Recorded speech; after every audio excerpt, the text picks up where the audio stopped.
Hello, काय चाललंय तुमचं? आज आहे चतुर्थी आणि दिवसभराचा उपवास होता म्हणून लवकर स्वयंपाकाला लागले. पहिले वरण भाताचा कुकर लावून घेतला, तर आधी डाळ लावली, नंतर भात लावला आणि मग पटकन कणिक मळून घेतली पोळ्यांसाठी.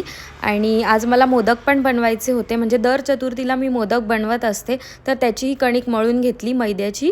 त्यानंतर मी भाजीला काय बनवू सुचत नव्हतं. माझ्याकडे फक्त फ्लॉवर होती आणि 2-3 शिमला मिर्च होती, तर मी असं एकत्र कट करून ती बनवणार होती. म्हणजे मिक्स शिमला मिर्च आणि फ्लावर, थोडासा टोमॅटो, त्यामध्ये कढीपत्ता, कांदा, कोथिंबीर असं सर्व टाकून.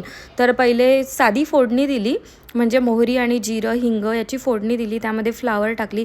फ्लॉवर पहिले मी गरम पाण्यातून काढून घेतली मीठ घालून. फोडणीमध्ये फ्लॉवर घातली, त्यानंतर शिमला मिर्च आणि सर्व मसाले ॲड केले, म्हणजे हळद, तिखट, मीठ, कांदा, लसूण मसाला असं सर्व बेसिक मसाले मी ॲड केले आणि झाकण ठेवून शिजायला ठेवली. त्यानंतर वरण भाताचा कुकर चेक केला आणि भात व्यवस्थित शिजला होता, डाळसुद्धा. मग पटकन वरण बनवून घेतलं आणि पोळ्या पण बनवून घेतल्या. आणि मला पीठ मिरच्या बनवायच्या होत्या, तर ह्या मिरचीला असं कट करून त्यामध्ये मीठ भरून घेतलं.